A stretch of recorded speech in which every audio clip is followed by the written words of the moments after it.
What's up, crew? It's your boy KSM, and today is day 3 of the Creature Design Bootcamp. And today we're going to be diving deep into the torso, and also related to that, the comparisons between humans versus just the general quadruped animals that we have been looking at. And so we're going to be going into that a little bit, skeletal anatomy, muscular stuff, and then hopefully leveling up some of our skills as well. Now, if it's your first time here, my name is KSM. I am a professional artist in the animation industry, having worked for studios that have done stuff like Castlevania, Legends of Vox Machina, and more recently, I worked on a show called The Mighty Nine, which if you haven't seen yet, go check it out. It's a very cool, fun show.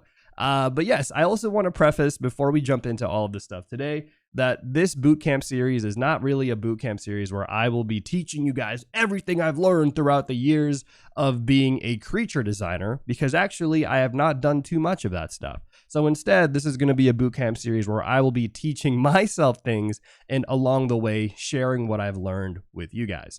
And with that will also mean that I want to preface that you should take everything I say with a grain of salt, because as I continue to learn about these topics, some of the things that I will be sharing probably will change and maybe get updated throughout the bootcamp series. Now, if you guys do want to follow along and you're watching this one live, you guys can go ahead and grab today's worksheet and cheat sheet completely for free over on my Discord channel. I'll show you guys where that is. If you go like this and you go like this. This one right here is day 2. So day 2 of the boot camp, we essentially covered basic proportions and muscle basics. And then here will be the worksheet today for those of you who want to follow along with. Now, I will say for today's stream, I will do my best to draw everything out from scratch. So that way you don't necessarily need to have these references for the worksheet. But it does help if you are following along. It just makes your life a little bit easier. If not, that's okay. You can still do it without having these references in front of you. And that goes to any of you who is doing this traditionally with me. All right. But if you have found it, go ahead and leave a react to it on the Discord channel. So that way I know you've got it. And I guess let's get started on today's stream. So one of the first things I wanted to talk about was the human torso and overall the major structures of the torso, because I think it's good for us if we want to get into jumping into creature design and animals and stuff to have a point of reference, right? To have some sort of baseline. And, you know, we are all humans, I'm assuming, except for you aliens out here watching me. We're all humans, and so we can all understand ourselves and then use that knowledge to then build some sort of comparative relationship between some of these animals. Now, when we talk about humans and stuff, let's talk about first the big component of the rib cage, which is going to be, the big component of the torso, which is going to be the rib cage. So let's actually start off right here, and I'm just going to throw on here a rib cage. And again, I put this one as a reference for you guys if you wanted a reference to follow along with, but I like to I'm just going to draw it from scratch. And we're going to kind of start off here with this egg shape. You guys know we've done this egg shape a dozen times now on this stream. So we're going to go in here and place this egg shape. That way you guys can follow along and do this. And then from here, we're going to do like a simple shape, right? The simple shape up here is going to just denote the spacing of that first collarbone of that rib cage. And then we're going to be going down, finding that center line like so. And then right here, what I like to do is the halfway mark from here is roughly going to be where the rib cage starts to arch, okay? And you can see some of this if we take a look at the reference right here. So this one, the angle of the camera is going to be a little different, but you can kind of imagine right there, there's the torso.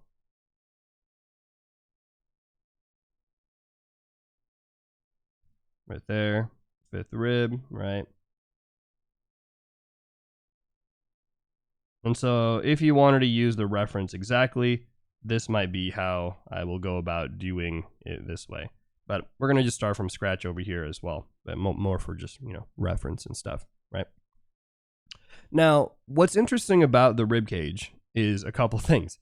If you guys didn't know, the rib cage comprises of essentially 12 parts, right? 12 sets of ribs on the rib cage, with the first one here being on the section right here that connects up here, and then goes all the way down. Now, you can imagine there's a lot of ribs on there. Probably don't have to remember all of them personally, unless you're trying to create like a specific skeletal type of character. So instead, let's talk about some of the major components of the rib cage.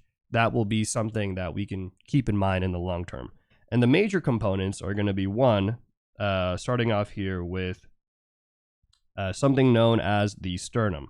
Now, the sternum is going to be important, guys, because, check this out, rib cages are not the same across animals, okay?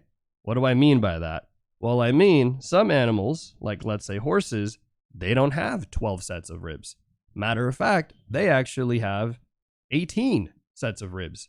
So they've got a little bit of a different structure, right? And so even though we're going to be diving deep into, the ribs and all that stuff today, it's going to be more of a generalization, because at the end of the day, that's going to be what's most important to us as artists, right? We're not here to necessarily be veterinarians, so maybe some of you might be. So it's going to be a bit more of how do we simplify these components and then retain that piece of information for how we're actually creating. So the first step right here is going to be the sternum, right? Now that sternum, as you guys can see, I placed it at about halfway. And the reason why is because it's a good indicator for the start of that first rib. And it also is going to be roughly ending at 1, 2, 3, 4, 5, give or take about the 5th, 6th rib right here, right? So imagine right here is going to be where that 5th rib lies. There's going to be a 6th rib here. I'm just going to denote like some basic curvatures, just to throw it on there. So you can kind of see some of that, right? Basic shapes. Easy peasy. And then from there, the other kind of major interesting landmarks, I will say, is aside from the sternum, there's going to be something known as the 10th rib, which will land roughly about like right here, okay? So this like halfway mark down is going to be where that 10th rib lies. Now, what's cool about this is if you guys check yourself, right? Touch your body, you'll find these 10th ribs, these little jutting out points right here. And we talked about this in, I believe, day 2 or day, I don't know if I have it on here. I believe it was day 2 or day 1 of the boot camp. We did talk about some of the landmarks and how to utilize those things. But it's good to kind of see it now and label it as being the 10th ribs right here. So let me just write that down. Now, the remaining 2 sets of ribs are actually floating. And for us to be able to properly, I think, depict the rib cage, we also need to address probably an important aspect of the ribs, and maybe even more so, the important aspect of vertebrate animals, which is the spine, right? I'm sure you guys know about the spine.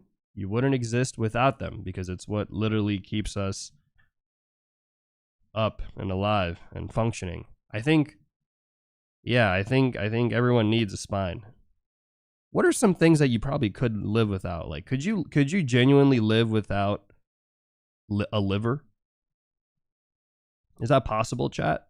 I don't know. I mean, this is not related to the boot camp. More just a a question. Could you live without a heart? I mean, I don't know too much about how those like artificial hearts work, but maybe not. I would like to think not, right? I think you probably need that. The brain, yeah, probably a brain. Seems like there's a couple of components that are, arguably important, right? So anyways, going back in here, we have the section here of the spine. And what's important to just kind of like keep in mind for ourselves is that, the torso, again, it's got a lot of like these major components, but I think the spine is just a good way to indicate some of the curvature here. And then once we get down to this section, which we're going to talk about at some point, this right here is a different section of the spine. This is called the lumbar section. But the one that I'm highlighting right here, this one right here, that's going to be known as the lumbar section, right? You guys have known, I've talked about this stuff a lot. Now, what's cool is that, remember how I told you guys that there are 12 sets of ribs in the human body, right? Well, Let me go ahead and grab a quick reference here. I'll post it on the side now. Oop. Okay. There you go. We'll have it like this. So there's 12 sets of ribs, and those 12 sets of ribs essentially also are related to the number of vertebrae in this region, which is known as, again, the thoracic region of the spine. So from here to here, let me make sure I'm on a new layer. Yep, not. Okay. So from here to here, there's going to be 12 vertebrae for the thoracic portion. Okay, thoracic here relating to the thorax and essentially relating to the torso. So you can imagine, let's do a quick little trivia, see if you got your brain cells are firing. If a horse has 18 sets of ribs, how many vertebrae do they have in that section of their spine? Let's see. Let's see if you guys can figure that one out. Type it in the chat. No, not 9. 18. 18. Where are you guys getting these numbers from? 24. Someone said 24. What? I said 18. There's okay. This is good. This is good. We're getting our brain cells fired up, chat. Yes, there are 18 sets of ribs, and for each set of ribs, they're connected to a center in the vertebrae here. All right. So that's what this section right here is. So you could imagine all of these components, all of these ribs are going to connect to some sort of column, essentially is what they're called, right? So you can imagine there's like going to be 1, 2, 3, 4, 5, 5, 6, 7, 8, 9, 10, 11. 1, 2, 3, jeez. 4, 5, 6, 7, 8, 9, 10, 11, 12. Perfect. Would you look at that? So we're going to have here, 12 sets there, and they're all going to connect. Now, don't worry, because again, you're not going to have to remember this too much unless you're making it specific. Like, I don't know, like think if you're trying to do like some Attack on Titan, right? Season finale, and you're going to throw in there some spooky version of X, I don't want to spoil it, but you want to do a little skeletal creature. Okay, this is maybe going to be very specific to you. But otherwise, you can imagine these ribs to kind of just connect like this. There's going to be a couple going this way. And so the last 2 sets of ribs over here, I'll write this down. 11 and 12 are floating ribs. Sick. Okay. Now, let's go ahead and just breeze through, I think. We'll speed run through all of this. But as we start to build out this structure of the rib cage, and we have all of these components of the ribs going in here, right? So imagine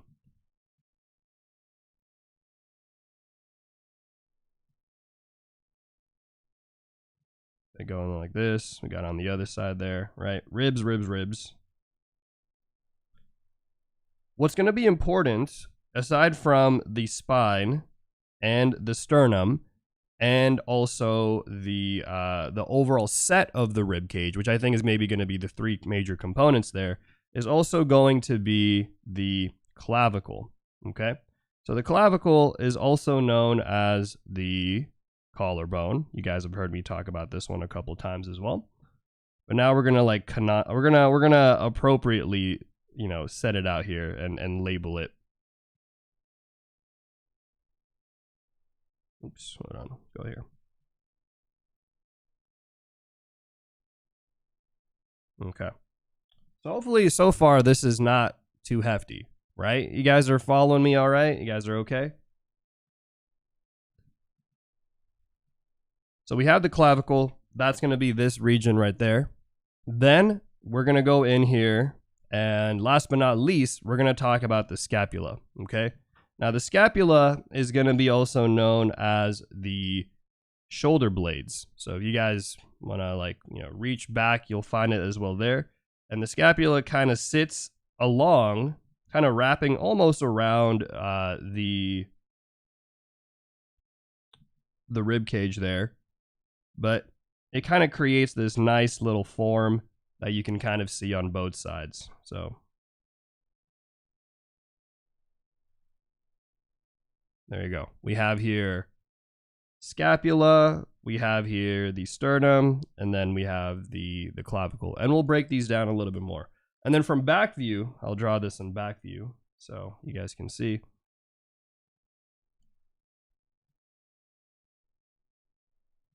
We're going to start off again with this egg shape, right? Good old egg shape. So if you guys ever want to just like depict the rib cage pretty easily, this egg shape is going to be pretty nice. It, again, simplifies all of these complicated forms and details into essentially just one nice simple shape, right? And then here we're going to go in, we're going to define that spine again. So here is that thoracic region right there. Boom. Nice and easy. And then from here, I'm not going to really focus on all the other major components. We're going to just focus on the scapula here.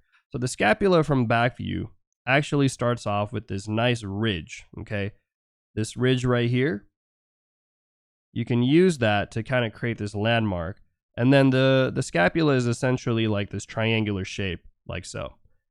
Right, and then it again wraps around. This little section right here, I believe, is known as the acromion process, which then connects to the clavicle on the front side, the one that we just drew on the other side there.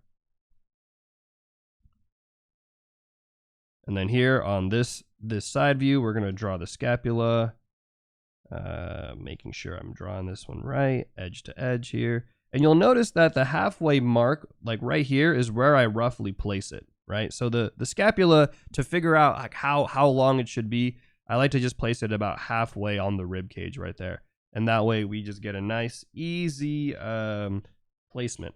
Now, you know, with all of these things, feel free to always, you know, change it whatever style and stuff you want. Like if you want a character with slightly bigger shoulder blades, go for it. Right, I'm not here to stop you. But these are just also just specific, not specific, generalized landmarks that I think you guys can use to go in here and start to remember where things are. All right, before I continue, any questions? Any questions in the chat? You know, make sure you guys are following along here. Nothing too hard, I would like to think. Maybe a little informative, but hopefully not too complicated. So just to recap, we'll put it right here. Recap really quick. What are the three major components, right? What are the three major components here? We're going to have the rib cage. I'd say the scapula,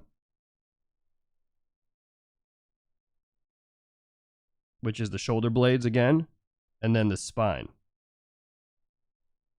And you know what? For humans specifically, we can throw the collarbone there, which is also known as the clavicle.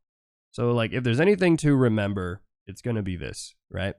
Let me see some questions out here. How's it going, YouTube side, by the way? We got some subs over on the YouTube. Shamari, how's it going? Joe, Mohammed, Perry, Low on Corners, The Gel, Luxon. Thank you guys for tuning in. Thank you for the follow. Wilkie Way. How's it going? Is that on YouTube? Jadu says, are we just doing torsos today? Brother, let me explain something to you. If we were just to cover torsos today alone, that's the whole stream. That's the whole stream. The torso is complicated. The torso is the core of the animal and human body. So yes, we are only covering the torso today. We're deep diving today. As you guys know from the previous 2 days, we've been pretty generic about some of these basic shapes. Now we're actually going in and giving you guys the nuance. But there's a lot. There's already so much to just cover on the torso alone. We've only scratched the surface. of these things. Okay. But yes, mostly torso today, but torso related to humans and animals. So once we get done with the skeletal structure of the human here, we are going to jump into drawing the animal versions of these, right? And again, going in here, this is going to be more important for humans than it will be for animals. But sorry, this will be more important for animals than it is for humans. But we do have like these ridge structures on the spine here, and maybe I could find a picture. I'm sure there's a picture I have, but there's like these ridges, right? And later, when we talk about animals, you'll see how much more prominent they are, and they're going to actually be known as like the dorsal fin. And actually, here I have a reference of the spine. So these little vertebrae essentially stack against each other, and then there's a little hole right here, and that's where all the nerves and stuff kind of, fit in there, right? So, and then we have the ridge there on the backside. So that's kind of there. I'll put it there as a reference, though we don't need to dive too much into it. I don't want to, give you guys too much information that'll overwhelm you guys. But I would say this is probably the main components of the overall structure of the torso. Here, we're going to just highlight for the sake of things.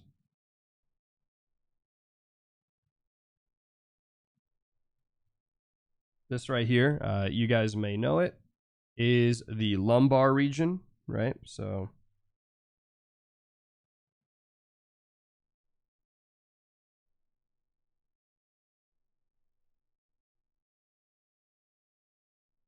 and then this right here is the pelvis, or the sacrum, essentially. Hey, how's it going, Wilkie? Wilkie says, I'm an anatomy teacher for drawing. I found your teaching awesome. I'll stay here learning. That's dope. That's dope. I appreciate that one. Appreciate that a fellow anatomy person knows it. Let's see here. KSM says animals, but doesn't draw insects' thoraxes. Guys, we will get there. We will have dedicated streams just for fish. We will have dedicated streams for amphibians. But also, I want you guys to know that insects, that's going to be its own section, right? These are all different creatures. The whole concept of creature design, this is why I think like it's a little tricky, because from what I've seen on the internet, there aren't too many creature design stuff, but creature design is actually vast. There's so many different types of creatures, and when we get into taking these concepts and actually creating our own creatures from imagination, whether they be humanoid or monster, it'll be valuable for us to build that backbone, right? And so, yes, I can't just be like, hey guys, here's a 2-minute tutorial on drawing insects, because that's just not the kind of YouTuber I am, right? I'm a long, meticulous man. I love to be very thorough about things, but at the least, if you watch my stuff, you will at least know that you will get a decent foundation on these topics. That's just kind of how I work, right? We're going to be building the backbone. I love that. Yeah, we're building the backbone here on creature design, essentially, right?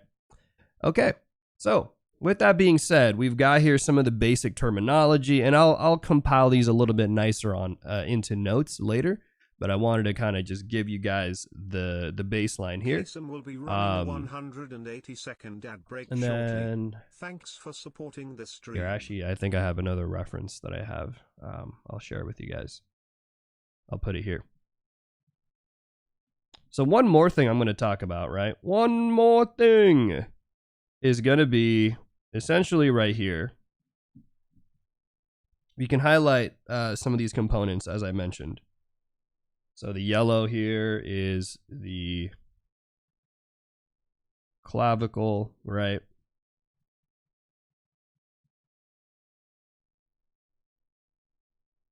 You can ignore the arm. The arm is irrelevant here for today's stream. I'll keep it so that way you know how the arm is inserting, but you don't need to know it today. That's not the focus. scapula, right? Now in back view, clavicle,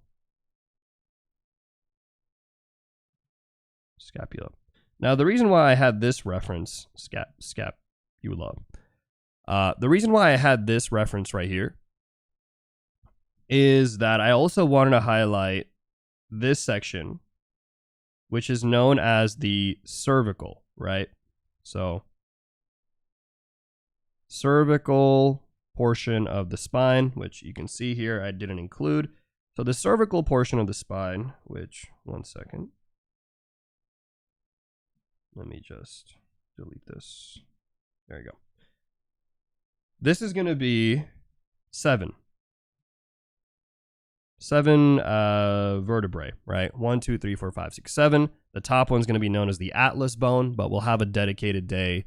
Oh, it's the ad break. Let me put this away. All right. Cool. So we're back. We're back in here on the ad breaks. Let's go in.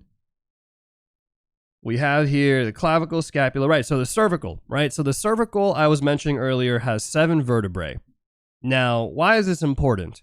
It's actually really cool and important because if you touch yourself right now, guys, back of your neck, back of your neck right here, you'll find a nubby region on your neck. If you guys have bad posture, you will easily find this. One's in the chat if you have bad posture. Probably half of you, realistically. This generation's cooked. We're always all looking on our phones and looking down. You'll find it right here. Now, this right here is the 7th vertebrae. And when you are drawing, okay, when you're drawing a character from back view, this is a great landmark to figure out some of the sections of the back, right? Because how many of you guys in the chat have ever tried to draw a character in back view and you had no clue what was going on? Everything was just a blob. Everything was just a blur, right?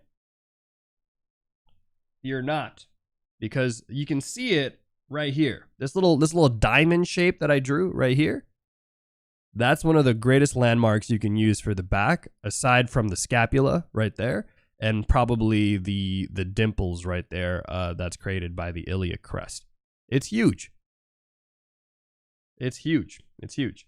So keep that in mind. And what's even cooler than all of that is actually the fact that the cervical region of the spine, remember how I told you guys how animals will differ on their number of ribs and even the number of their lumbar region? For some weird reason, the large majority of animals will have the same number of vertebrae for the cervical region, meaning that most animals will have 7 vertebrae for their neck. Okay, it'll just kind of range in how big they are and how long. So obviously a horse neck is going to look different from a human neck, but generally speaking, they should be roughly about 7. Now there are going to be a few exceptions, right? You can actually look it up. There's a few exceptions. I think manatees have less. But let's see how many, for example, someone says even giraffes. Let's take a look, right? So how many cervical vertebrae do giraffes have? They have here, would you look at that? 7.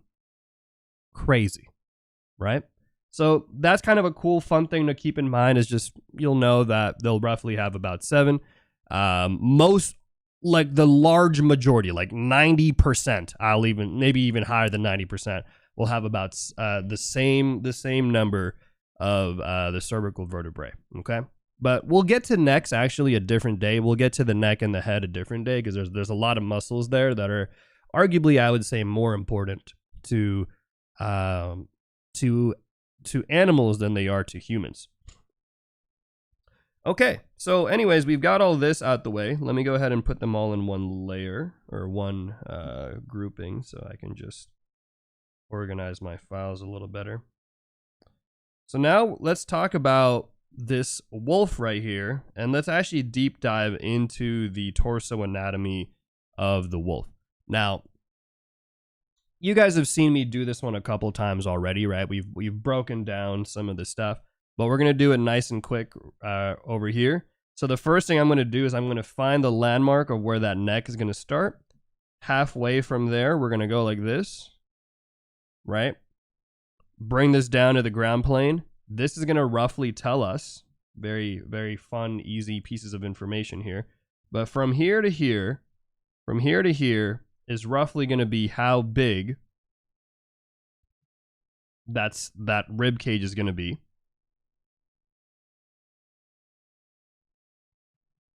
And there's a lot of like fluff here, so keep that in mind.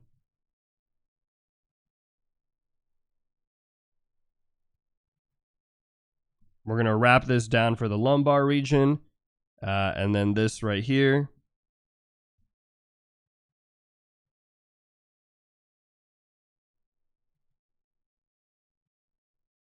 Will be probably the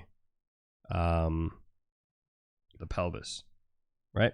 So this is, if you guys are wondering how I did all this crazy math, check out day 2 of the boot camp, where I cover some of the simplified landmarks of the animal and how you can use relative proportions to be able to essentially figure out where things are. Because once you have this, it's so easy to just go in here and be like, okay, cool. Shoulder blades, boom, boom, boom. Here we have the pelvic bone, boom, right? Like we can just go in super easy on all these things. But we're not going to do that today. That's not the focus. We're going to be focusing primarily on the torso. So how does it work for animals? Well, for animals, it's going to be roughly about the same, except the number of ribs are going to change, right? So that's why we don't focus on the number of ribs too much, because it will, it's going to change literally with each and every animal. So we're not going to focus too much on that. Instead, we're going to pay attention to the basic shape. But for the sake of just funsies, can you guys guess how many ribs, sets of ribs, okay, a wolf has? Type it in the chat. Let's see. It is indeed shocking how similar many animals are to us with bone structures. The 7 bones is pretty cool for the neck. Yeah, and this is why I teach creature design this way, or like why I'm learning it this way, because I'm somebody that likes to use relative knowledge. I think it's one of the nicest and easiest ways to learn. Like if you were in school, right? They don't just teach you advanced calculus. They teach you first basic math. Then from basic math, maybe they'll introduce algebra. And then maybe from algebra, they'll introduce geometry. And then they'll, like, it's kind of the same thing. Like with art, there is technically a systematic way. There's many ways, but I think there is a systematic and analytical way to learn art. That way you're actually reinforcing the knowledge that you already know and utilizing the knowledge that you already know to then help you study things quicker. Because people have always asked me, how did I learn and, how did I improve so quickly? And how did I learn all these things so quickly? It's because I'm not starting from scratch, right? I'm not just going in and just diving into the anatomy of a horse and just going from there. I like to understand how the human body works and how that relates to the horse. So that way, when I'm drawing these things, I could be like, oh yeah, this is how the leg of the horse works, which is relative to humans. It's different by XYZ, right? So all of these things I think are great. This is how I study, but obviously this is not the only way to study. I have many, many different ways, many different approaches. So keep that in mind as well. Okay, so we have here our generic landmarks. Now, just like with this portion here of the rib cage, with the torso for the human, I will highlight a couple things here for the animal, right? Oh, somebody was asking how many ribs. Sorry, I didn't give the answer. 13. So animals will have 13 sets of ribs. And again, we don't have to keep track of all of them, but you can just imagine there's here, right?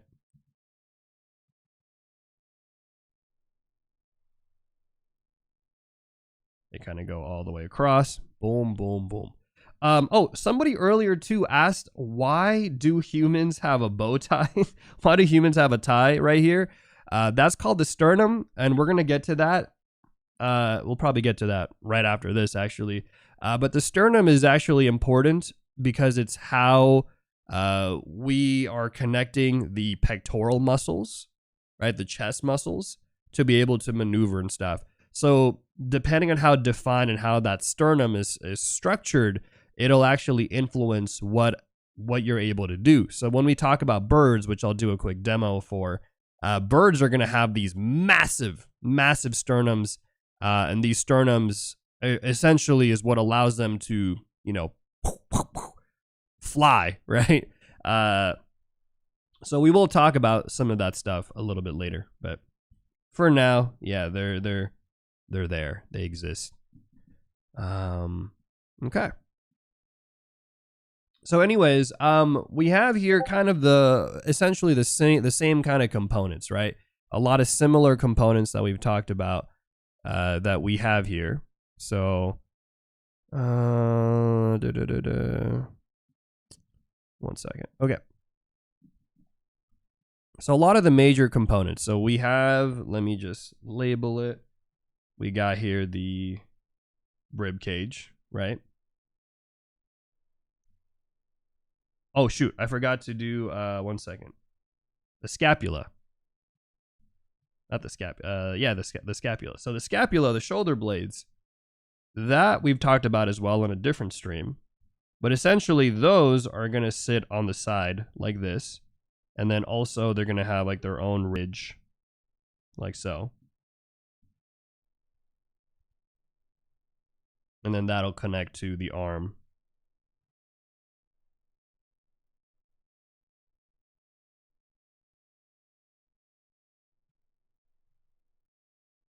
Okay. So let me do, because things are getting hairy out here. Okay. We'll do it like that. So this right here is the rib cage. This right here is going to be the scapula, right? The thing that I talked about, scapula. Then we have here this region right here. So the rib cage section, that's going to be the thoracic portion of the spine, right? So thoracic, spine. And then we have here the lumbar region, which is this one right here. That's the lumbar region, okay? So you'll see that a lot of them are similar, right? A lot of them are similar. We have a rib cage, we have a scapula, we have the spine. Now, what are some of the differences between them? Well, let me explain. So first and foremost, you'll notice that for the spine here of the animal, I curved it like this. And the reason why is because humans are bipedal creatures, meaning we have to support ourselves standing upright. And so we have a very distinct S-curve that you can see like this that helps us counterbalance ourselves in a standing position. Quadrupeds, these kind of animals, don't have that actually. So they will curve like this, right? So their lumbar and their essentially rib cage, the thoracic portion, is going to curve like a nice kind of C curve, whereas the animal or the humans will have a S curve. Does that make sense? One's in the chat if that makes sense. Two's in the chat if that doesn't make sense. I can kind of maybe go deeper into it. Ones, okay, cool, great. Now you might be saying, well, Kasem, that's kind of weird though, because what about this? Because isn't this like the wolf neck and stuff? Well, my friend, that is where I was telling you guys about the spine and how for animals, that region of the vertebrae, this thing right here that I showed you guys, for animals, and for some animals in particular, like bison and some of the ones we've done diagrams for already, they have something called the dorsal fin, which essentially is just the regions of the spine, but much more extended. So you can imagine here that the wolf is going to have a prominent 1, 2, 3, 4, 13, right? They're going to have about 13 of these things. And that's also going to play a role in the structure of the overall animal, is this dorsal fin, or sorry, not dorsal fin, dorsal spine, I should say, section right here. So if we go back to, let me see. I was getting ahead of myself because when we get to talking about fish and stuff, they are going to be some stuff. But let me see if I could find for you guys the previous day.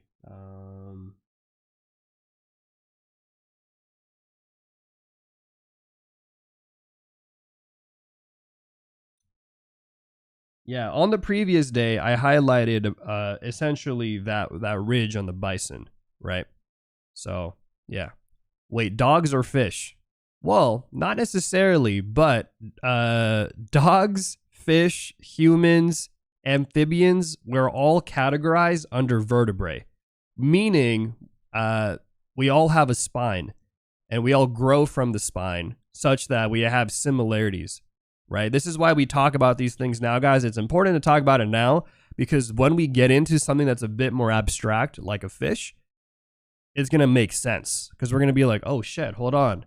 They're actually related. Everything's all related in this thing. This is why I'm teaching it this way. So no, dogs are not fishes. They're their own subclass. But we all stem from the same structures.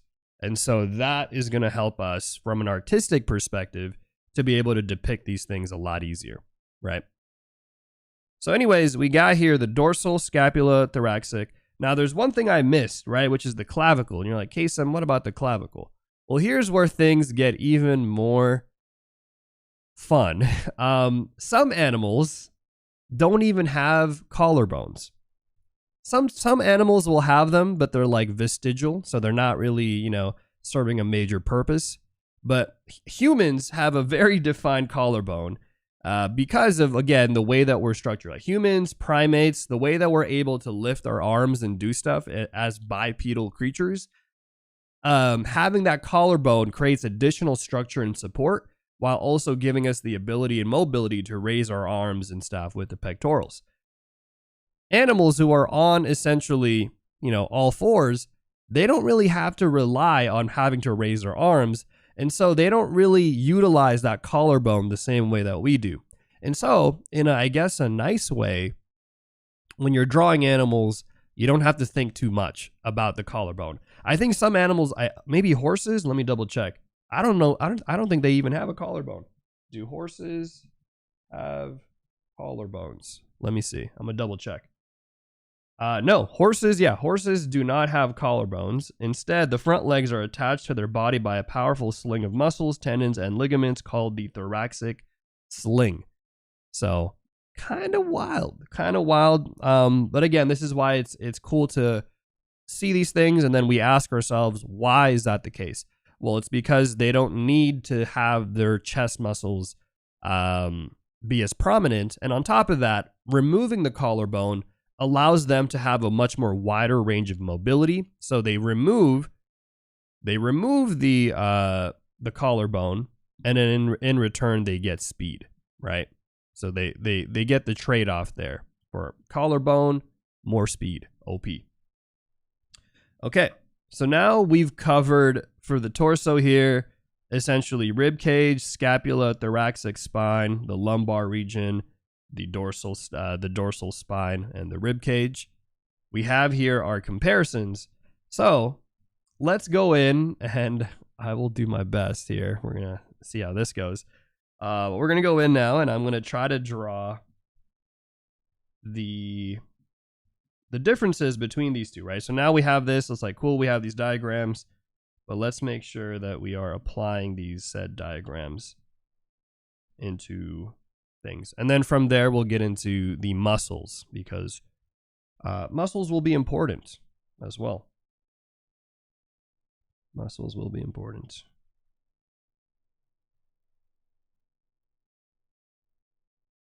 Let's go in here. Okay.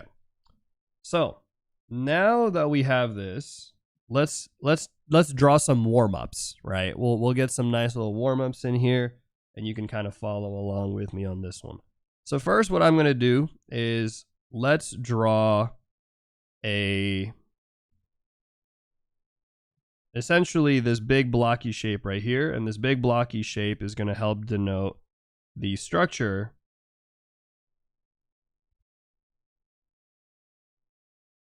we're going to draw like the horse rib cage, right? So that horse rib cage, as I mentioned, for any of these rib cages, you're going to find that no matter how many sets of ribs that they have or whatever, we can always simplify them down. And I think day 2, if there was ever a day to see in this bootcamp series, as of now, I would like to think that day 2 is probably the most important, because day 2 is essentially how we simplify all of the anatomy and stuff, such that you can draw these things. So if you were ever to be anywhere, I'd say day 2 is where to go, right? Now, why is it important to learn anatomy? I think it's not necessarily, again, so that way we're trying to be vets or doctors, but it's more so that we have an understanding of how these creatures, including humans, operate. And in doing that, we can then have a better understanding of how we can depict them, how we can then animate them if you want to animate them, how we can change them, right? If you want to create your own creatures, now it's super easy to do so because you understand how they're structured. Aaron Blaze, who you guys may or may not have heard of, he was an animator and essentially an artist for Disney, talks a little bit about this concept of essentially learning the structures of these animals so that way they can feel more alive, right? So here's what I'm going to do. For this one, I'm going to go in here and I'm going to build out the structure of essentially the rib cage of this horse. And from here, we're going to have, imagine we had that thoracic section right here.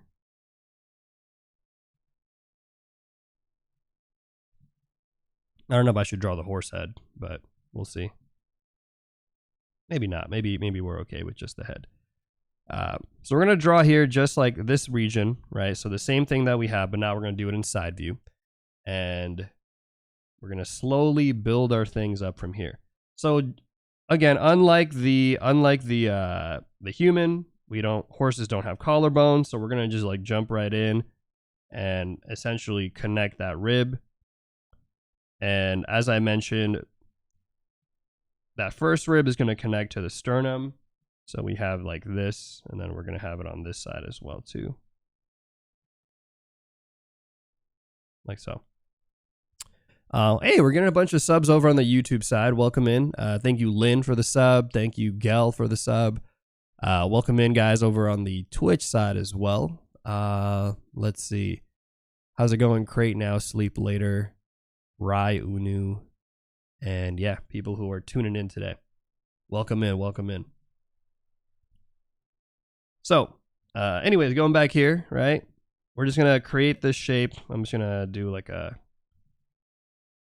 round shape here. Like so. And then essentially from here, I'm going to simplify all of this. But as I mentioned, the horse is going to have roughly about 18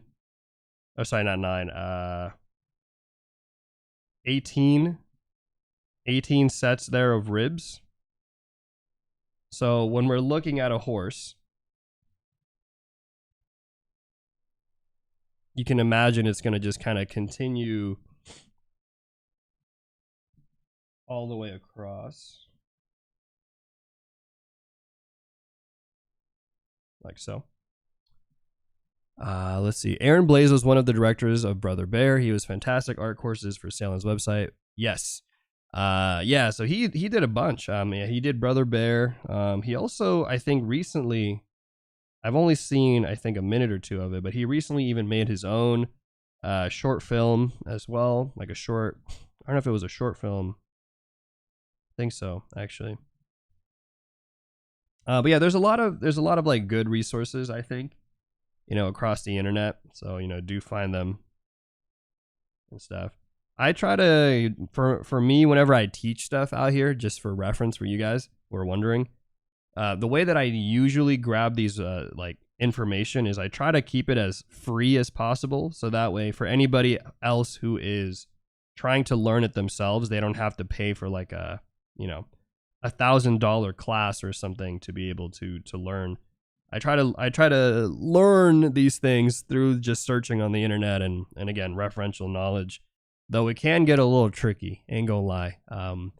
As I mentioned, I think on my Wednesday stream, I was on like a vet website for a good like 30 minutes just reading up about different anatomical structures. 180-second ad break shortly. Thanks for supporting the stream. So sometimes you got to do stuff like that, you know? I'm on the vet sites, I'm learning about animal structures and stuff from those things, and then retranslating them into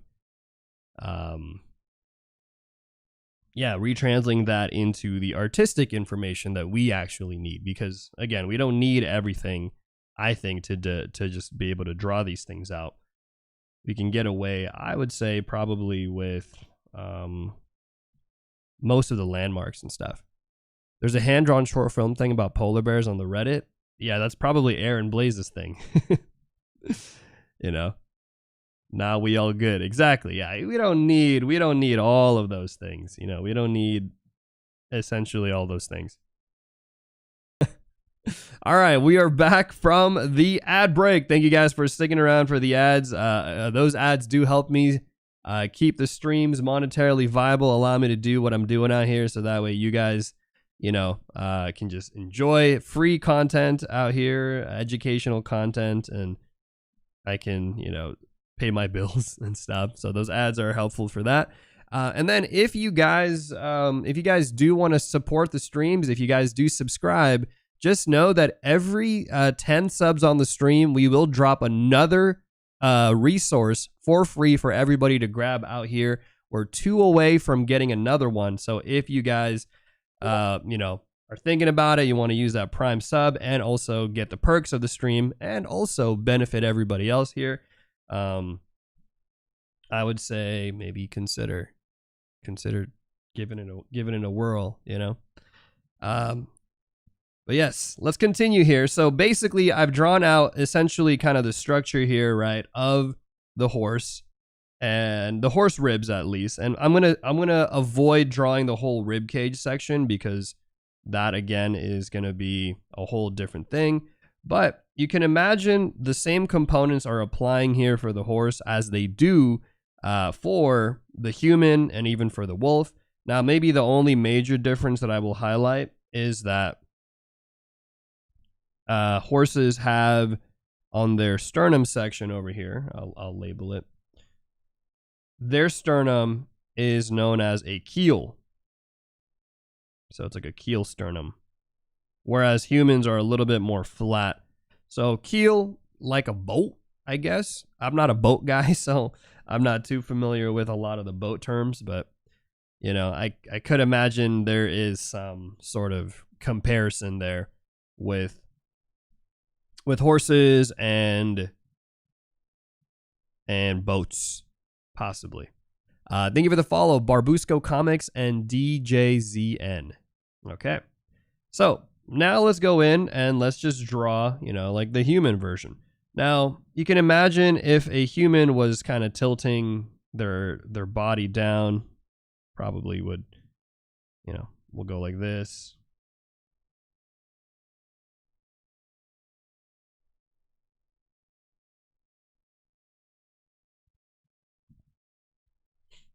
And then we have, again, the sternum, right? We have here that section. And then everything else is essentially just the ribs, which I will kind of ignore for now. And something I forgot to mention too is that the ribs kind of do line across. And you can actually do this kind of cool trick here, where if you take the human body, so here, take a look at this. This part is probably cool to see. If you take essentially the collarbone right here, and if you run it across like so, right?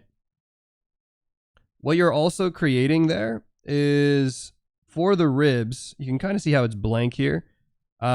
This section of the rib cage essentially is going to be something known as cartilage, right? So it's like a squishy section there. If you guys press against your chest, it's what allows your chest to compress, right? Compress and decompress. And so when we are creating this like structure for, the egg and stuff, you can also include that in how you depict the torso. You can go in here and kind of create a nice little arch shape. That way you can create that separation. It could be useful for other things as well, but I think if you're just drawing for the sake of drawing, drawing ribs, like it's a good thing to know, but not a major thing, I'd say. So if this was a human compared to a horse, right, this would be how it would look like. We would go in there, we would have like the spine, and then again, unlike a horse, we would have also the clavicle, and then the clavicle there will lead to the back of the scapula. And as I mentioned in the past, and I'll mention it again here, another major difference between humans and some of these quadrupedal animals, other than maybe primates, is that these animals are going to have their shoulder blades, their scapulas, on the side of their bodies, right? Because that is going to allow them to support walking on all fours a lot easier. And it also will help dictate the shape of their rib cage. So when we're drawing, for example, this horse rib cage, it's going to be a little bit longer than it is wider, versus the human here. You can see how I've drawn it. It's going to be a little bit more on the wider side. And then you can imagine the scapula is going to be there on the end there. Okay, and then last but not least, I've never done this one yet, so bear with me, but we're going to go ahead and also, for the sake of comparison, we're going to draw a bird rib cage as well too. And the bird rib cage, it's going to be a little bit different because of just the structure of the bird overall. But I'm going to go ahead and simplify some things, right? We're going to go in there, create that rib cage for the bird, like so. That rib cage structure.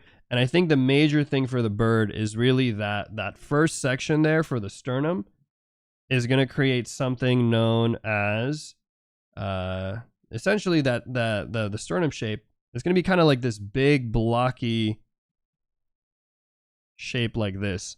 Anyone here who's ever had rotisserie chicken, you'll know what I'm talking about. It's this big shape like this on the bone. I'm sorry, I'm like talking about birds and now I'm hungry. It's essentially this kind of big hooked shape like this. You guys know what I'm talking about? The little thing there. If you've ever had rotisserie chicken, you'll know. Like it's a hook shape like this, and this is essentially that same sternum, the same one that humans have, the same one that horses have, that all mammals have. Birds will have it too. The major difference is just how big this section is right here. So if I were to make a cross contour for it, boom, right? There it is. So that shape then connected to the rib cage here essentially will allow the birds to fly, right? That's what kind of helps give them that ability to fly and to support their chest. So think about that too. Like if you really want to make obviously like fantasy is fantasy. So if you want to just make a character fly and you give them wings, you could totally do that. But if you want them to make something that's a little bit more like a hybrid monster, like a monster-esque creature, right? You can try to give them these like larger chest. And actually, I mean, if you think about it, like look at dragons and how dragons are depicted as well. That's another example of that, where you'll see how oftentimes they do depict that front chest region to be a bit larger, to again kind of simulate and represent what is happening with the with these avian creatures, these flying creatures. So I think it's kind of cool to learn, because then it kind of gives you context. Like if you ever have wondered, like, why do certain designs look the way they do, right? Why do dragons look that way, and why does it look like it makes sense? It's because it's based off of other principles related to how animals actually operate, how they actually move and navigate the world. So then that way, when we create our own creatures, we can add that. It all comes back, which I think is cool, personally. So now we have this, right? And I'm not going to go in here, but there's going to be a big bone here, right? The big arm bone for essentially the bird's flight. And then we have here the spine, and that's the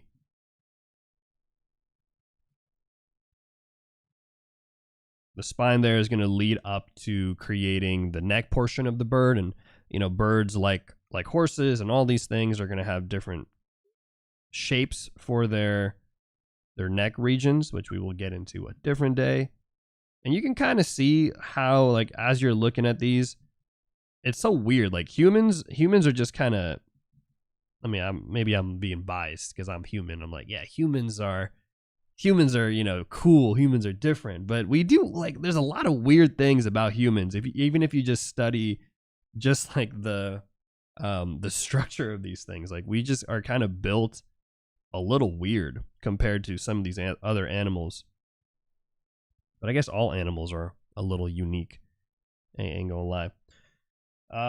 Okay, so let's go in, and I'm just gonna color. Should I color this? I'll color the bird one especially because I think it's a little obscure. So here, let's do it like this.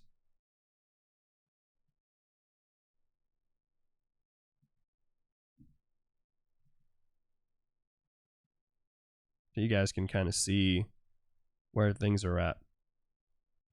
Right. So all of this is to say, from the skeletal anatomy alone on the torso, there's a lot of variation that you can get, right? So when you start thinking about creature design, when you start thinking about animal design or whatever have you, pay attention to even this section, right? Pay attention to what they're doing, because essentially what I'm trying to teach myself and hopefully teach you guys is that good creature design is not just about making something look cool, but it's understanding essentially where these creatures are from, what type of things that they do in these habitats, right? Like, how do they live? How do they operate? It's the same principles that I follow whenever I'm trying to do a character design for a studio project or something. I'm always thinking about, what are the origins of this character, right? What is their upbringing? What are their mannerisms? How do they act? And so similarly, you can start to think about that too in creature design. All of these things will help us inform how to better create good, interesting, appealing, and realistic creatures. Because I think that's one of the hardest parts, is when you're trying to create a, something that is from imagination, but your goal is to make it feel believable. So one of the best ways to do that is to study these things. And what's fun is, I think once I've covered essentially once I've covered a lot of the baseline of these things, right? The baseline anatomy and all that stuff.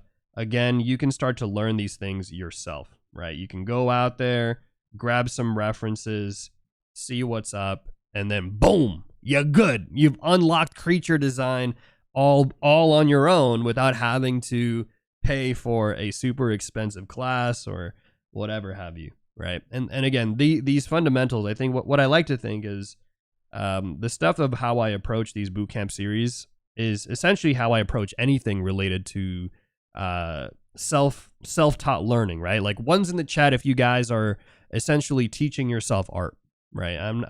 There's like, I think I would argue that everybody is teaching themselves art, but I'm talking necessarily people who are not like going to art school or, paying for art classes and stuff. For those of you who are mostly self-taught, trying to kind of learn things yourself, maybe you're watching videos, getting books, right?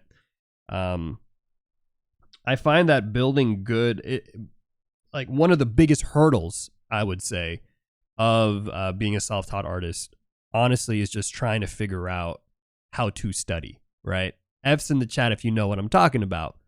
You go on the internet and there's like 30 different videos trying to tell you study heads, study feet, study the torso, study line art, study color, study this, and you're kind of like, well, which of these things is actually important right now? And, like, how am I supposed to, figure out exactly which one is the thing that I need to be studying? And on top of that, which video is the right video? Like, which video is the best video to watch? I think those are some of the big hurdles of self-studying. And so some of the stuff that I do in this bootcamp series is hopefully can be valuable, not just for the specific stuff that I'm covering here with animal anatomy and stuff, but even beyond that is, I guess, what I'm trying to say. I think that's kind of cool to be in a place again where I can do a boot camp from scratch with you guys, as opposed to just doing what I did last time, which is just teaching. Like when I taught anatomy, it was already stuff that I knew, right? So it was a little easier. I just go on here, go live, and I just say blah blah blah blah blah. This is this is that. Here it's like I'm learning it and I'm exploring it with you guys. So anyways, you can imagine as we kind of go in here, there's just, these are all just like ribs, right? Ribs. The horse again has 18 sets of ribs. Nasty work. A lot of ribs there for a horse. I have not yet done the research as to why they have more ribs. Like, what's the benefit of having more or less? I think that would be a good thing at some point for me to look into, but I just haven't had the time yet. And yeah, these things do take a little bit. But one of these days, we'll get the answer, We'll understand why humans have 12 sets of ribs and why horses need 18. And why wolves only need 13? Unclear. There's got to be a good, valid reason. More ribs to grill? Oh, geez. In some parts of the world, people do eat horses. I think the U.S. has obviously glorified the horse because of cowboy culture and the American horsepower. But there are some places that do genuinely, they probably are like, wow, horses got 18 ribs. We're set for the week. We're good. So it is a thing. Perhaps lung size. Possibly. Yeah, I'm sure there's got to be something like I wonder how many ribs an elephant has, right? Like, is it just size too? Like, is it the larger a creature, the more ribs they're gonna have? I don't know. That's honestly a valid question. Good thing to research at some point, just not today, and not on this stream, because there's already so many things that we're covering.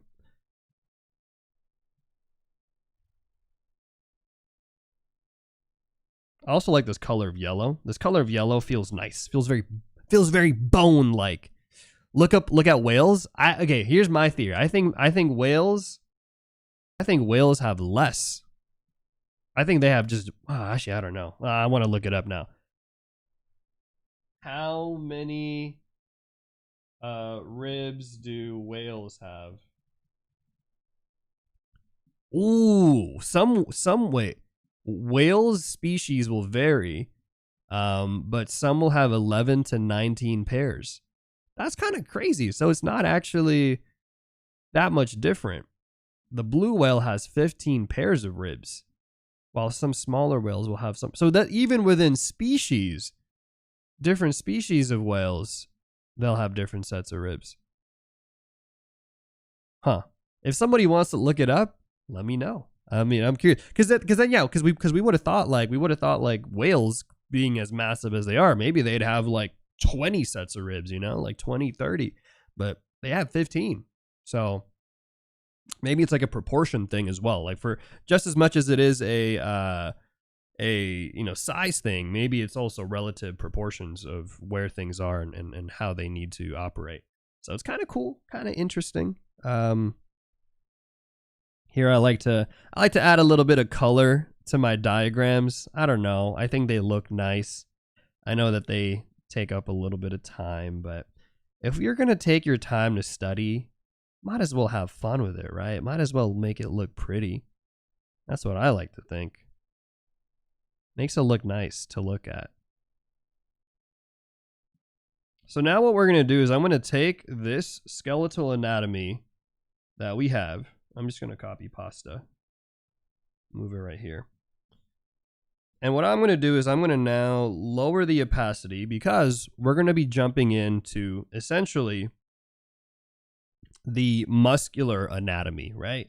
Now, a lot of you, this is the stuff that people care about. Mostly when people make YouTube videos and tutorials and stuff, this is the stuff, right? The muscular anatomy is what gets people going, gets people riled up. So we're gonna talk a little bit about it, and I'm gonna change some of the skeletal anatomy here, right? But I'm gonna go in here.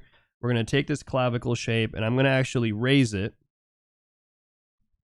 And the reason why I'm gonna raise it is because I want to raise the torso, so that way we can show some of the internal muscles here, the ones that are going to be important for us, for humans, and as you guys will find. So pay attention to this, but the anatomy and the muscles that are important to humans are not going to be the same ones that are going to be important to animals. Okay, so just think about that, put that in your mind, and maybe ask yourselves, what could it possibly be, right? What are the things that are going to be more important to humans and maybe less important to animals? Interesting. All right. So the first set of muscles I think that are important for the torso is actually going to be the biceps. Now, or not the biceps when I say that, the pectorals. I was thinking biceps because I do need to connect the humerus bone here. And as I mentioned to you guys earlier, right, the humerus bone here connects to the back of the scapula. So I'll just throw it in like this because I don't want to bog you guys too much. So imagine you had here this humerus bone, right, the arm bone right there, a little bit lower. There you go. Kasem will be running a 180-second ad break shortly. Thanks for supporting the stream. Okay. So we have here, first and foremost, the pectoral muscles. And the pectoral muscles are going to be valuable because for humans, it's essentially what allows us to be able to stretch those arms up and, move our chest around a little bit much more easily. And that set of muscle is going to be connected from right here, about 2/3 of the clavicle, and then also connecting essentially to the humerus bone, such that when on the edge here of the humerus bone, right? And then it's also going to connect in a couple other places, but what I'll highlight for now is just going to be the sternum right here, and roughly the lower section, because the pectorals do connect a little bit further down. They're also going to connect down here to this section of the ribs. Now, what I like to do is we're just going to create a nice boxy shape like so, and we're going to connect them like this, okay? So this is the pectoral section. You guys can even line these as well. There's sections of these things that you guys can create and line. Don't worry too much about that for now, though. Hey, welcome in. Thank you for the follow. Insolite. Appreciate that. Okay, so we're going to go ahead and do that on both sides, right? So we're going to create that nice shape there for the pectorals. Again, connecting them to just these landmarks of the torso. Super easy, hopefully, to follow along with. And then as we make our way downtown, now we're going to start to introduce some important sets of muscles after the ad break, because we just got an ad break.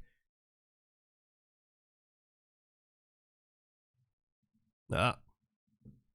All right, we back. My dog is here. Let's go. Wait, hold on. Why am I pixelated still? Let's go. We up. We're up, baby. Dog is here. He's chilling. He had a good walk today. So big, hefty. But yes, we're gonna be jumping right back in. We pause the music. And speaking of free resources, guys, on today's stream, you guys can follow along and grab these resources right here. Let me show you guys. Every time that we are live on the stream, you guys can grab some resources. This one right here is from day 2. So if you're tuning in for the first time, you're like, hey, Sam, what's going on? Day 2 of the bootcamp, you can grab the resource right here completely for free. It's got a bunch of details and notes on structures of things, how the anatomy starts to work, some of these proportion tricks and tips that we've been using out here, and also this worksheet that we are currently filling out today as well. And probably at the end of the stream, I'll be uploading the completed version of this worksheet that you guys can grab. But these are only available, guys, while I am live for free. So do grab them now. If you're here and if you're watching this stream and you're trying to follow along, go join the Discord channel. Go join the Discord channel. It's free to grab. And again, every time we hit that sub goal that you're seeing here, every 10 that we hit, I will be dropping more as well. So yeah, if you guys are into some free stuff, make sure to grab that because, use it. Take it to your advantage. Those will not be there after the stream is done. And every single stream, someone always says, Kasem, bro, where are the resources? Where are they at? All right. So let's go ahead now and let's talk about some other important muscles. Now, when it comes to the torso, right, we've got here the biggest one, which I think is the chest muscle. That's the one that everybody knows. But there's going to be other sets of muscles that will be important. And I'm going to go ahead and just draw a basic box pelvis because we're not talking about the pelvis just today. So I'm going to go in here, just kind of create a basic shape because what we're going to talk about next is essentially known as the obliques and the serratus muscles, right?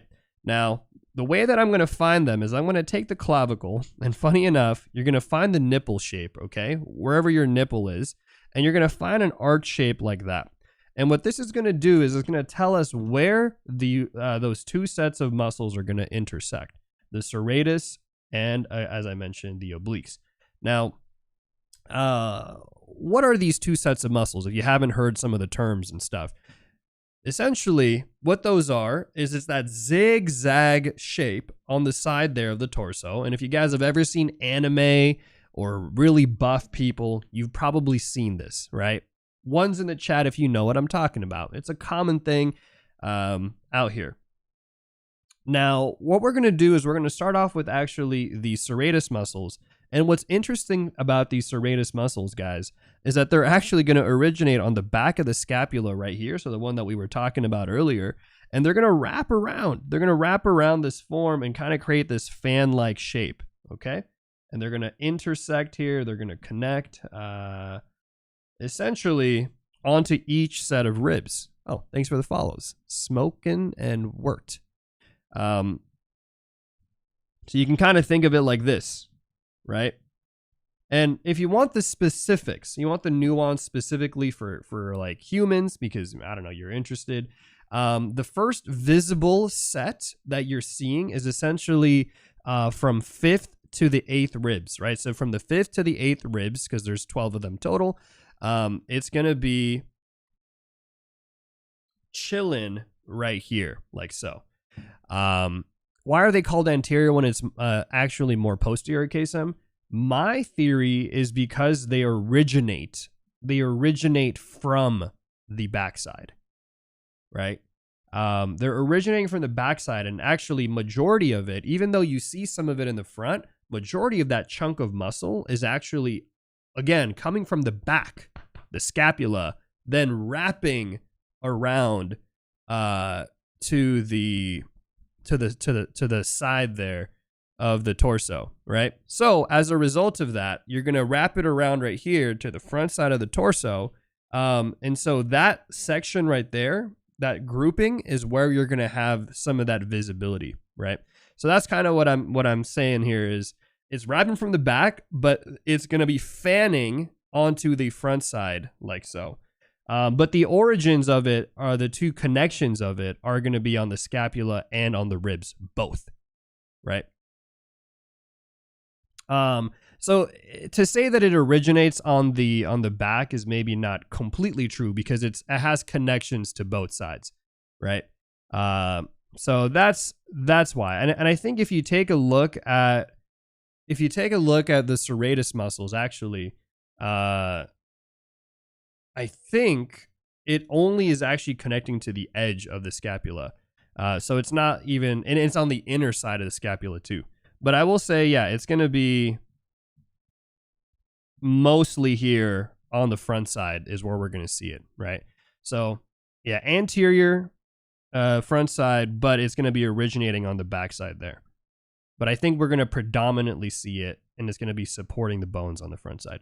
Anyways, it's going to be here zigzag, and if you care about where they look or how they look like, it's going to be essentially those the 5th to the 8th ribs is going to be where they kind of go down. Now from there, we're going to have something known as the oblique muscles. Now the oblique muscles are kind of actually a big chunky set of muscles that are also on the front side of the body, and those are going to kind of zigzag in relation to those serratus muscles. So they kind of fit into each other there and squeeze into each other. And then they actually also connect to the abdominals. Now, we haven't really talked about abs just yet. And the reason why is not because I don't care about abs. It's actually because abs are going to be less important for quadruped animals, at least from a drawing perspective, because you don't see them. You just don't see the abs as much for some of these quadrupeds, right? Unless maybe a horse is standing or something. But these oblique muscles are going to kind of wrap and essentially create this zigzag pattern. And then this lower section right here is going to be known as the flank section of the obliques. Okay? So this is kind of that standard zigzaggy pattern that you probably have seen, right? I'm sure a lot of you have seen this. And then, of course, we have the abs again, as I've mentioned, right? So we can do the same thing on the other side, like so. Boom, boom, boom. Like that.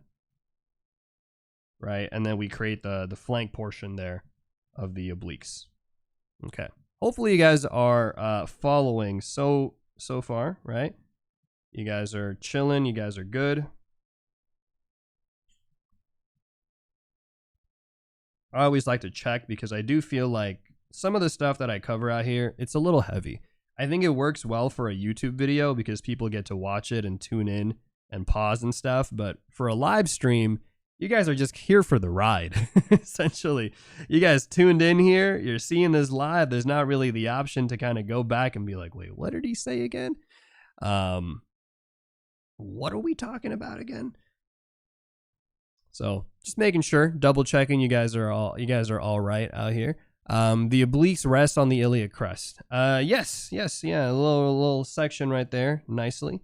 So that's going to be essentially, guys, the major components.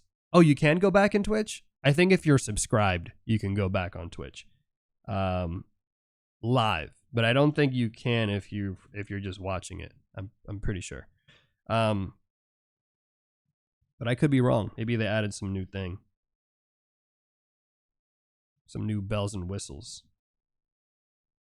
So anyways, we have here the abs, right? And we're not going to talk too much about abs because it's going to be mostly for creature design stuff.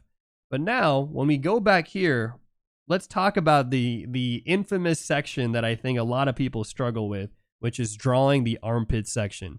F's in the chat if you've ever tried to draw a character raising their arms and you were just like, yo, what the hell is going on? Oh my God, bro, my brain's cooked. Well, don't worry. Don't worry, because on this stream, you're going to stay cooked because we're not going to actually talk too much about it, but I will talk a little bit about it, okay? Now, there's going to be a section right here, and this section right here is known as the lats, Okay, the lat muscles essentially originate from the backside there, and they're going to kind of connect over here to the front side of the humerus bone, which again we are not drawing, because to properly be able to draw that armpit section, we do need to essentially talk about the arm muscles, which we're not going to do today. We're going to save that for another stream, but this is going to be a major section of that, right? And it's a combination of the lats and also another set of muscles known as the teres major. Okay, so don't worry too much. Again, we're not going to cover all those things, but I did want to highlight it for you guys so that way you could see exactly what I'm talking about here. So now just to recap, major muscles of the torso. What are they going to be on the front side? Well, it's going to be the lat muscles. Let me label these actually for you guys. So first we have the pectorals. Then we have the lats. Latissimus dorsi. Then we have the serratus anterior, but we'll just call them serratus. Then we have the obliques.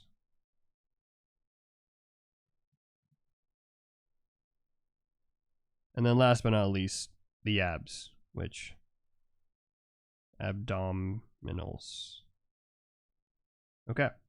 And then if we want to get into the backside, which you guys can see here, there are a couple things too that are maybe going to be important, which is going to be the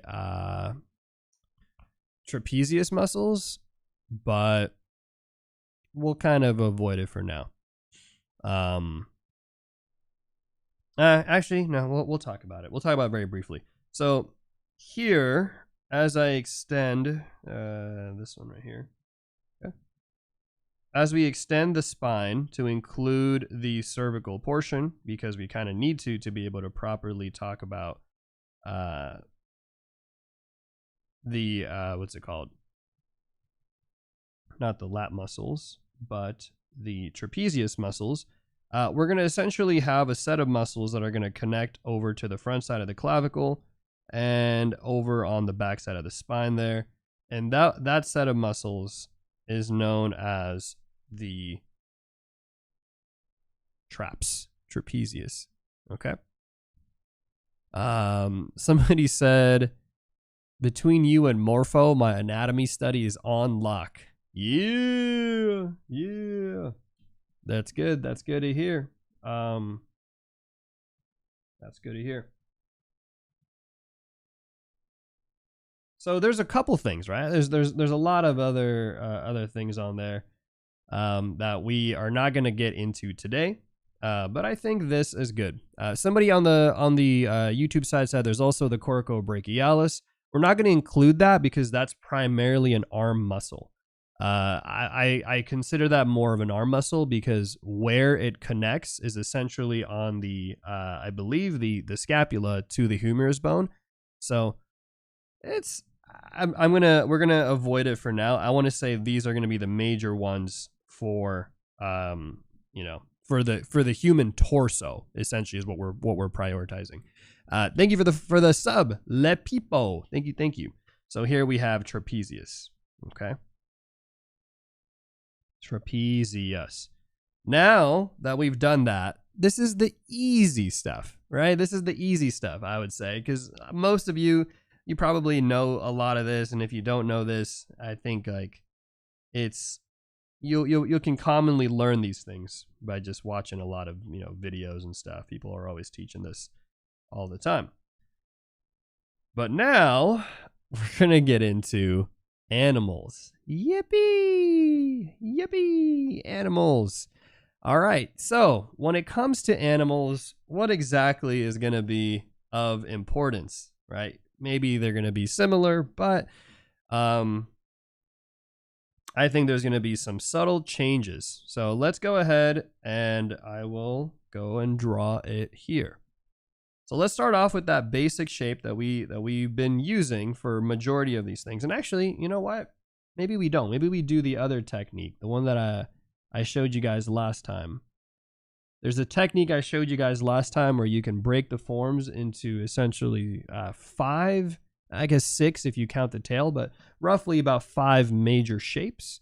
Those major shapes are going to create the structure overall of, the structure overall of drawing an animal. So we'll have here, for example, the neck.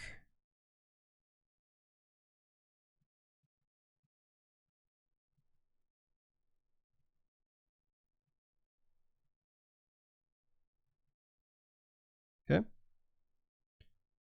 From the neck, we're going to have there the shoulder section.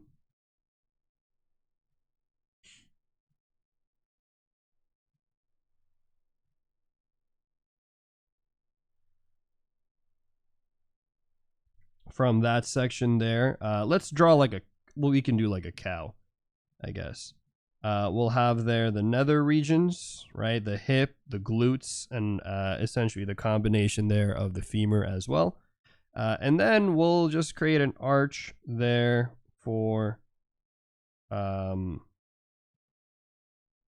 belly button, or not the belly button, but the belly region there of the animal, right? And this is, I think, a nice simplified structural way to get into drawing the animal. Now, obviously, this is not the only way, and we've actually highlighted even some gestural techniques. So again, day two is a banger day for this boot camp, because we really do cover so many different things on that day. But I'll show you guys some of the gestural techniques, right? So you can kind of take the shoulder section there, follow that along here with where the elbow is going to land right there. So the elbow is going to be here. You could imagine we have here now the forearm of the animal.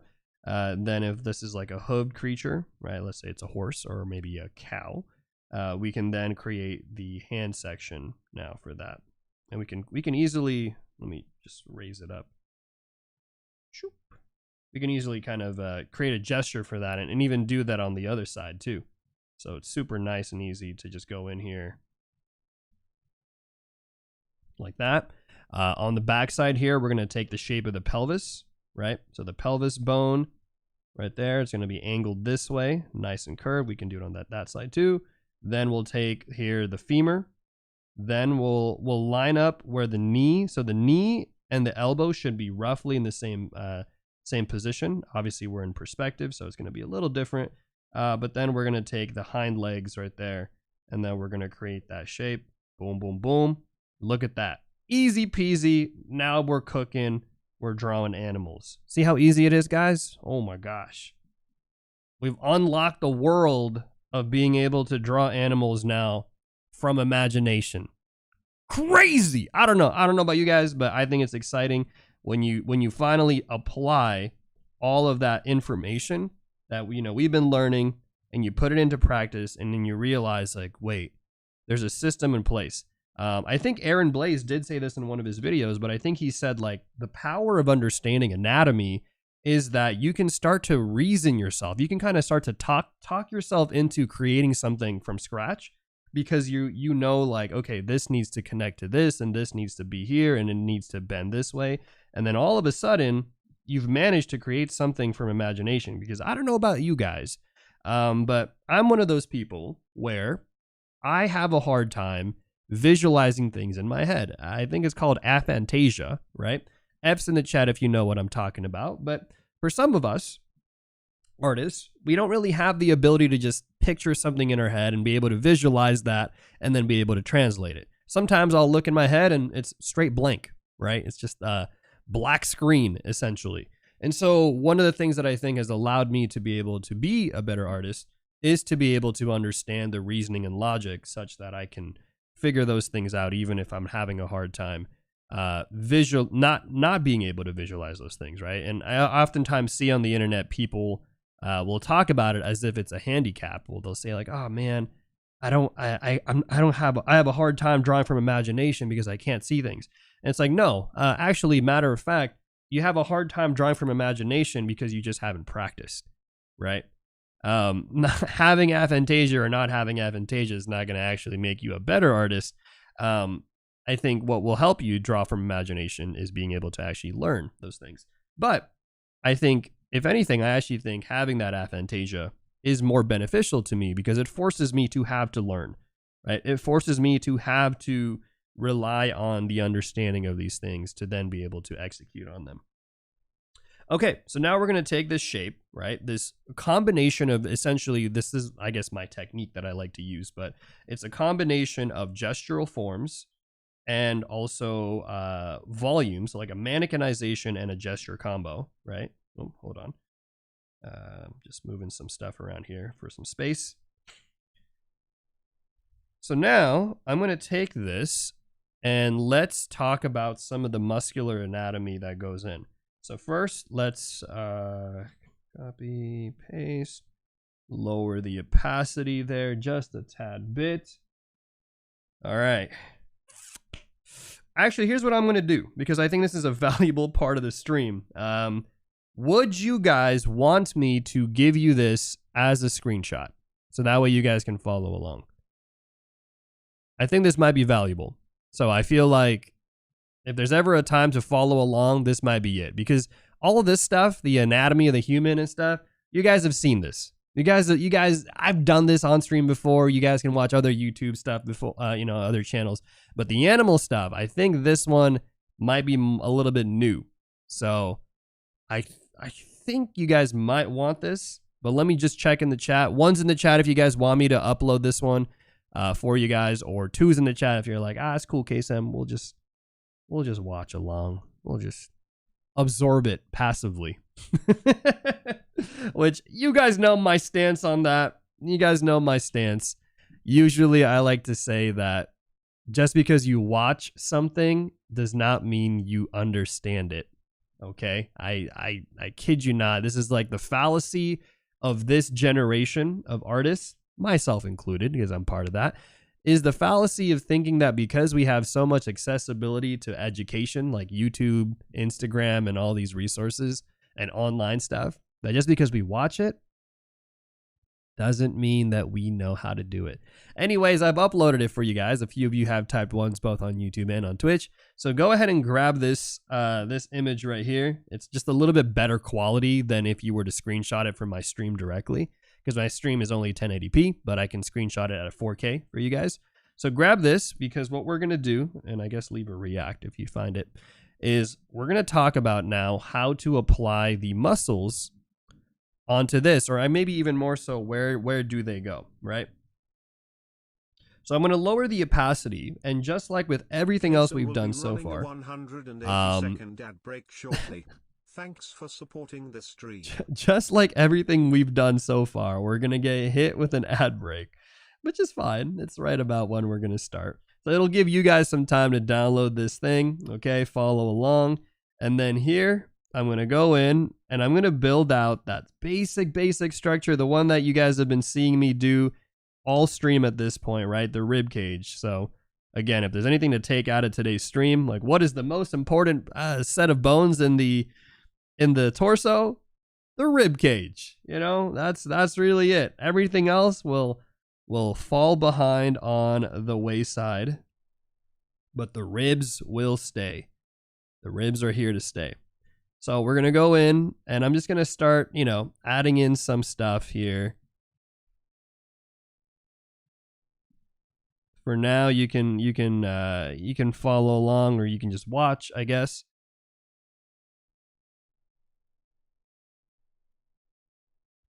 And then last but not least, let's get into the pelvis region. I think that's the only other part. No, I need a spine. Okay.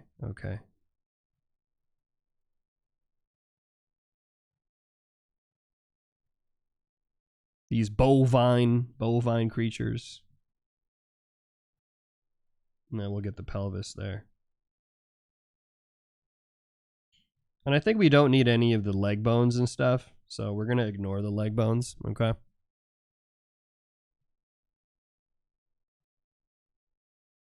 All right, so now let's talk a little bit about muscles of the animalia, right? What's important, what's maybe not important.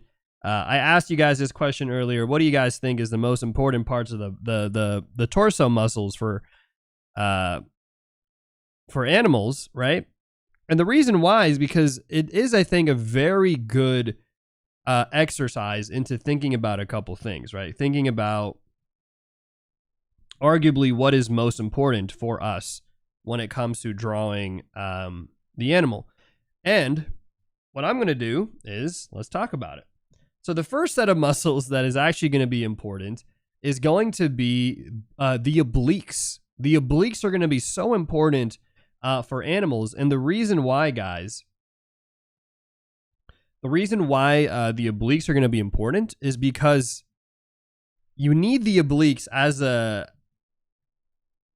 this animal to be able to move your body side to side, right, and rotate it, and even in some cases, right, be able to wiggle it this way. Versus for the humans, like, obliques are important, but because we're already also being supported, like, majority of our bodies are supported by our spine and allowing us to essentially lean this way, it's not as much of, I think, of a major movement.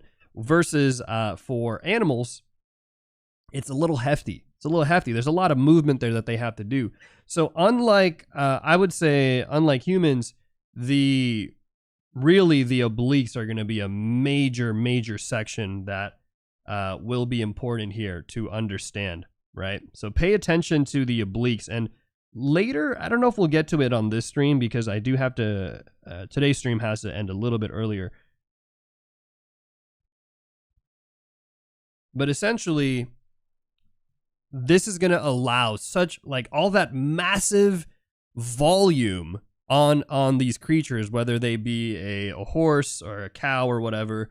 This is what's going to allow them to be able to move that around. So we're going to highlight the obliques there. Okay.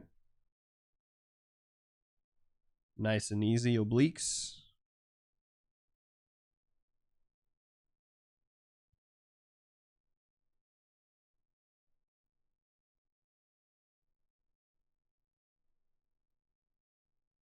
And the obliques are going to situate themselves on that zigzag pattern the same way that the serratus muscles were zigzagging themselves as well too, right? And maybe we'll talk about the serratus muscles today. But next, on top of that, or related to that, is actually an internal set of obliques, which we didn't talk about for the humans because, again, we don't really see it as much. But there's even like the set here of obliques that kind of go down. And then they essentially fuse with the abdominal muscles the same way that that they do for humans, right? So I told you guys for humans that those obliques essentially fuse with the abs, right? The good old abdominal muscles. Similarly, that's what's going to happen here, though. The abdominal muscles now are going to be on the lower region right here. So you have to imagine the torso is facing down. I think this one's kind of common knowledge. I don't think this is too much of a shocker for you guys. But the abdominals will be here, and also, you know, they're going to kind of go all the way down to the pelvis, right? So kind of, again, similar to humans.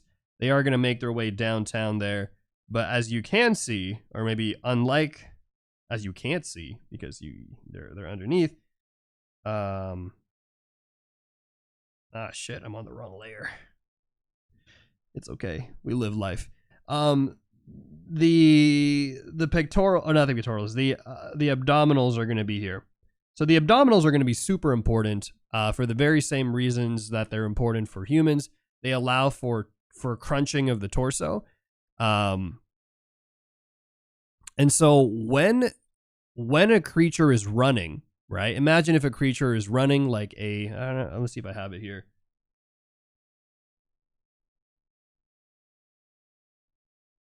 Here we go. So when we have a creature that's running, like let's say a cheetah or a fast moving kind of big cat, they're going to be kind of crunching and expanding, this alternating motion of crunching and expanding because of just, again, we're moving on all fours. And so the abdominal muscles do play a very important role in being able to crunch that pelvis back in. And then related to that on the opposite side now is the back muscle, which we didn't talk about because it's not as important for humans. Well, it's important, but it's not as important as it is for animals. And hold on, the music's distracting me actually. I didn't think it was going to be distracting, but it's distracting me. We're going to have here a set of muscles, and this one, I think I talk about it sometimes on my streams, but honestly, I've never really spoken about it too much because these muscles are what you would call like superficial muscles. They don't really show up too much on the human, but these muscles are known as the erector spinae, okay? The erector spinae muscles, which again, we don't really talk about, we didn't talk about it for the humans, but essentially it's this muscles, these chunks of muscles that wrap around the spine and create as that oppositional force for the abdominal muscles there, right? So we have, I'll color this one in yellow.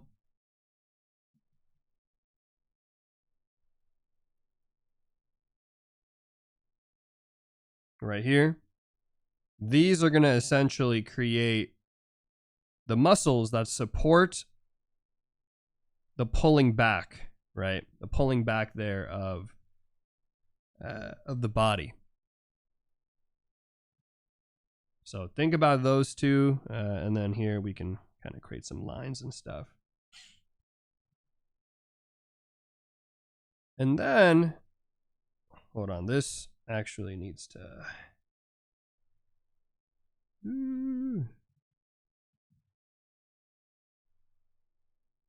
me move this up.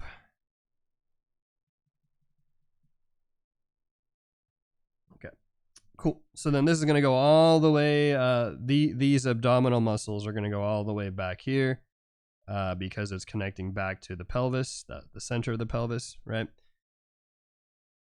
So I would actually say these are probably the most important muscles, realistically, of the torso for the animal. And again, I'm giving you guys like the baby blocks here because I actually think there's a lot of complexity involved with the muscles. But now on top of all that, we have here the obliques, and you know, that's all great. And the obliques are actually a bigger chunk than even this, than what I've shown you guys. It's just that I wanted to show you some of the other things, but the obliques even go all the way as far back as like right here. And so they kind of create that wrapping, you know, that wrapping shape, right?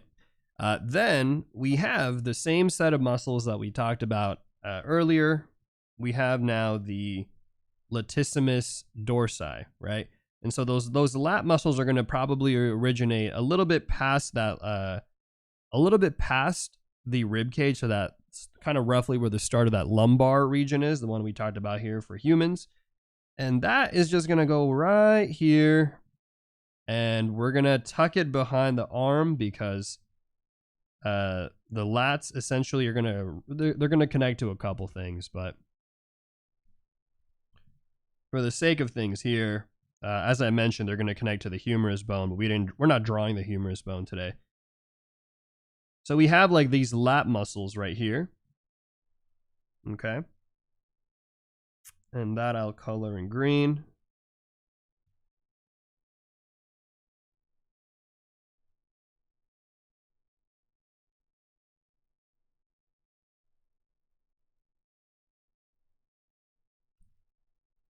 And then let's see, what else am I missing?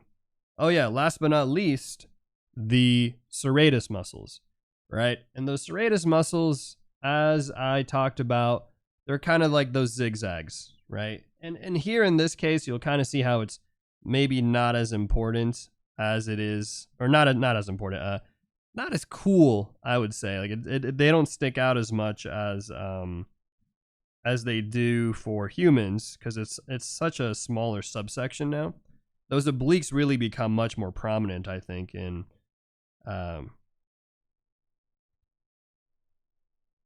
animals, these quadruped animals, than they do in other places. Okay, and then you might ask, well, Kasem, what about the pectoral muscles, right? Where do those go? Well, the pectoral muscles, they are going to also connect to the front side there of the bone of the arm, but again, they're not as important. Like if I'm being honest, they're not as important. So you could draw them and they could fit roughly. So if this is where the shoulder blade is and this is where that upper arm is, it's essentially going to kind of just be this wrapping out section right here, like so. And that's going to be the pectoral muscles right there, which I will highlight for you guys in light blue. Okay, there you go.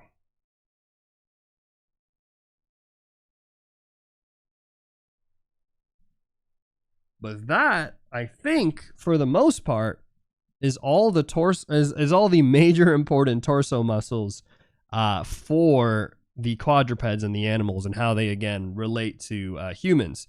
Now, we'll have a dedicated day for covering the neck and the head, and we'll also have a dedicated day for covering the arms and the legs. So that way, we're going to start to see how these things start to connect a little bit better, because as you guys can see, there's some connections there, especially with the lats connecting to the shoulder blade and kind of that ambiguity, and then also the pectorals, right? But we're going to understand them, I think, a bit better when we get into the arms and stuff of these animals. But otherwise, I will say that this pretty much is going to be it, I think. I'm trying to see if there's anything else I might have missed. We'll do another day where we actually cover the whole anatomy of like, let's say, a horse or something. So that way you guys can see it in its entirety. But I think that's it. So if you guys have not yet grabbed your resources, make sure to grab them over on the Discord channel. We have here a couple of the sheets, and there is the sheet from day 2, today's worksheet, and then this one right here. If you guys want to grab this one, I'll actually upload it right now. So don't go anywhere just yet. Let me go ahead and save this and grab, so you guys can grab it. That will save as a complete.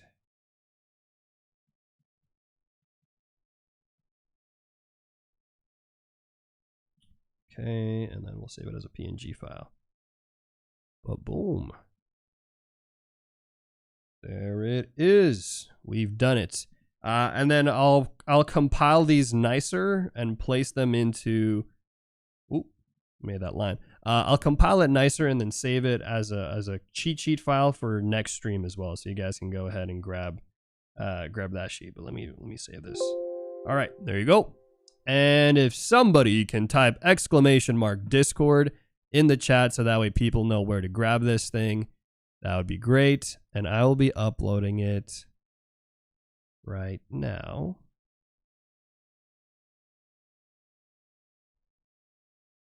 There it is. Okay. So go to the art resources section. You guys can grab today's notes that we took, and I think I do have to end stream a little early today, but I think this is a pretty good spot to end it. So let's go find somebody to raid, guys. Thank you again on the YouTube side. Appreciate you tuning in. Hopefully you guys are enjoying this series so far. It's a little heavy. It's a lot of information, but honestly, I think it's good for me to do because there's not a lot of this kind of stuff that's free and accessible on the internet. So I want to make it. I want to put it out there. If not for you, at least for me, right? So thanks again for tuning in on the YouTube side. Catch you guys around, and I will end the stream there. If you guys on Twitch, say bye to YouTube. Say bye to YouTube, guys. Bye, YouTube. Bye. Thank you, Miff, for the follow as well. Tatha, appreciate you tuning in. Hit YouTube with the bye YouTubes out here. We got to let them know.